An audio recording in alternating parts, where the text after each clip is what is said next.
Hello everybody, I am still here. I just realised I haven't put up a video for the past couple of weeks and I wanted to give you a quick update on what I've been doing these past few weeks. Since the last video that I put up was the Loch Ness Marathon that I ran with PJ, it has been a busy few weeks. The kids have been on holiday.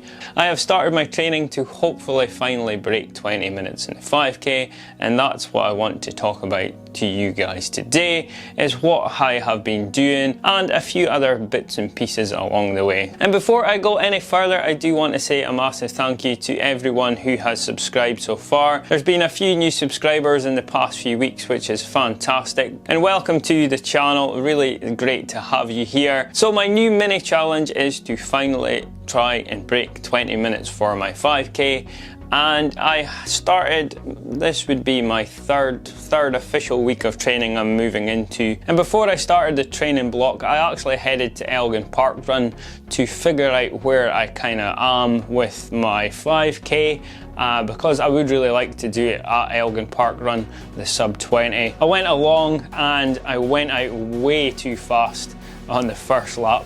I was going around the first bend and I quickly glanced at my watch and I was doing like 5:30 5-minute mile pace, and I was like, whoa, what are you doing? Slow the hell down, or you're gonna blow up real soon. And I kind of did. So I held on as much as I could and I finished with 21 minutes dead. That means I have to find 1 minute and 1 second to get under that 20 minutes. So we've got work to do, What I did was I looked online at a few training plans and I found one that I thought I could kind of follow. But for me, it's quite difficult to follow a sort of Monday to Sunday sort of training plan because of, if you don't know, I work 4 days on and 4 days off. So I'm always kind of moving one day in the week, which makes me work a few weekends and things like that. And I work 12-hour shifts, so getting a run in the morning or evening, I've got very little time to kind of do, like, say a Sunday long run. If I'm working a 12-hour shift, it's quite hard to get a long run in on a Sunday. So what I've kind of looked at is there's a few specific workouts every week that I thought, well, I can just make sure that I need 2 to 3 speed sessions followed by a long run. The other days is just maybe 30 minutes or so, just easy running, recovery running. On the first week, what I did was I looked at doing some 5x1k efforts and some hill efforts. And the first 5x1k efforts went really well, but man, do they hurt. And then on the Friday night, I did hill efforts on what's called McLaren's Brae. And what I did was I just said, I'll have like a 10-minute warm-up to run to the hill, and then I spent 20 minutes just basically running as fast as I could to the top, jogging back down, and then run straight to the top, jog back down. And I did that for 20 minutes, and then I had a little cool down back to the car at the end, and that went really well. And again, so hard, lungs are absolutely burning as you're getting nearer the top and you're just trying to put all that little bit of extra effort in to make sure you get there. And then week 2 was something a little bit different again. What I did was I did 6x800 meter efforts followed by a 200 meter recovery jog. So basically flat out for 800 meters and then a little 200 meter recovery. Got to the end of that, flat out again for 800 meters and then recover, and did that 6 times. That went really well. That was really hard. This is the theme, but I got it done, and I'm glad that the first maybe 4 efforts, they were all under the 4-minute kilometer pace that I need to be running at, which was great. So the speed is there, I just kind of need to kind of lump it all together, and hopefully on the day it all ties in. And then just the Friday evening, I went to the Parker's Brae, it's called in Buckie. So I went to try another different hill, which was, it's got would it be a steeper gradient? I'm not sure. It's a little bit shorter. But again, I spent a good, I think, what was it, 20 odd minutes? Yeah, same again as I did the other night. Spent 20 odd minutes running up and down, and it really, man, really does help. And I did feel a slight difference that evening. I did feel quite strong in some of these efforts, so hopefully these are working. And then any other day I've maybe done like a steady 10k run where I've kind of tried to stick around like the 8 minute per mile mark, which is just a nice clip along for me, which is good, and everything's feeling great. Body wise, I'm holding up really well. I feel no niggles, no injuries, which is fantastic, so hopefully that can continue, because that is always, I suppose, a worry as a runner, especially when you're pushing yourself a little bit more than you're used to. And I was like, last night I went out on a run. I just wanted to go for an hour and just run at a steady pace for an hour, because the weather just now is not really great, and I was hoping to get a long run in yesterday, so I just ended up going out late at night with the head torch, and I managed to get 60 minutes of sort of steady sort of running. The last couple of weeks as well, I've picked up a couple of new running gear items that I want to kind of share with you guys. The first one is this Halo headband. If you follow Seth James Demure, which I'm sure a lot of you do, he recommends these Halo headbands. What they are, they're basically a headband to stop the sweat running into your eyes. They've got this like rubber piece here that kind of presses against your head and stops the sweat getting down into your eyes. And I've wore it in the past week and a half that I've had it, and I have to say it works great for me. I really do suffer from, I get quite sweaty, and I always end up getting basically sweat in my eyes, and guys, you'll know that that is not fun.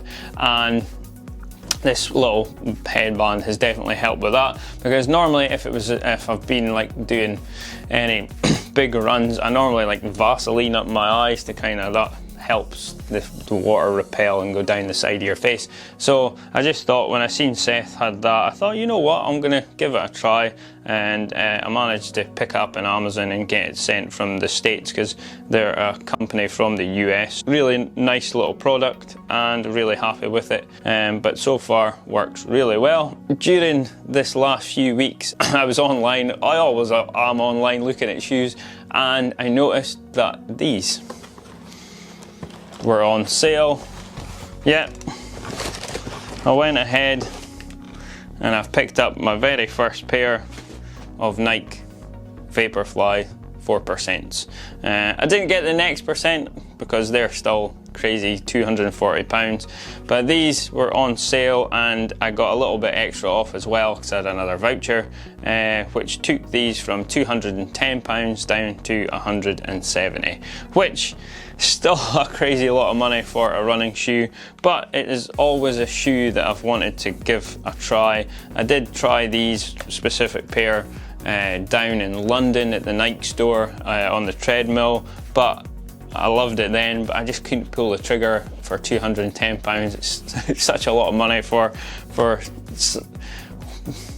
me, for the running I do. I'm not really someone who races, and I am not that fast, I suppose. Well, I'm getting faster, and I thought it'd be really great because they were on sale, and I've always wanted to try them. I thought, hey, why not? Because you'll know the hype and everything that goes around these shoes, having a carbon fibre plate, the ZoomX foam, or it's P-Bucks foam that they use, is a fantastic combination. And you'll have seen, you've heard about Kipchoge, which was absolutely unbelievable, breaking 2 hours in the marathon, and his crazy shoes that he was wearing that day. And I do really think that these shoes are helping runners. They have to be. I do think eventually these things are going to get banned, because the evidence is there, guys. They really are helping runners go quicker, especially over them longer distances, because they say, like you say, it helps with them. Like these are called the 4%. Seemingly they get 4% more efficient, if you believe that. But they definitely help in some way, and you can see that with the times that these runners are getting. They're absolutely blowing records out the water, just like Bridget Kosgei did in Chicago. She absolutely destroyed the women's world marathon record, wearing a pair of the Next Percent, not these ones, but the next iteration of these. So I definitely think that these will be a thing of the past, but they are the future, which is quite weird, but who knows, it might not. But that's just my thoughts on that. So I've not taken them out for a run yet. Still waiting for a day that I think is really a good condition to go for a run in them, because you kind of got to use these sparingly, I think. But for the price, scary, absolutely scary price, but really looking forward to taking them for a spin, and I'll give you my first thoughts on them at some point too. And that's kind of it. That's where I am. That's how things are going.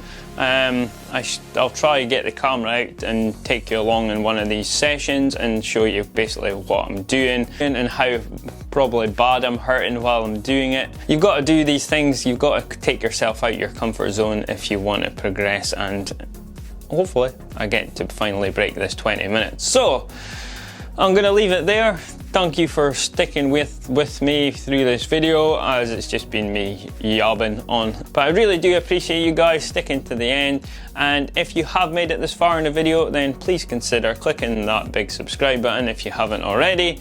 And there is 2 videos over here chosen just for you. Just do it, run with style, and I'll see you in the next one. Jamie out.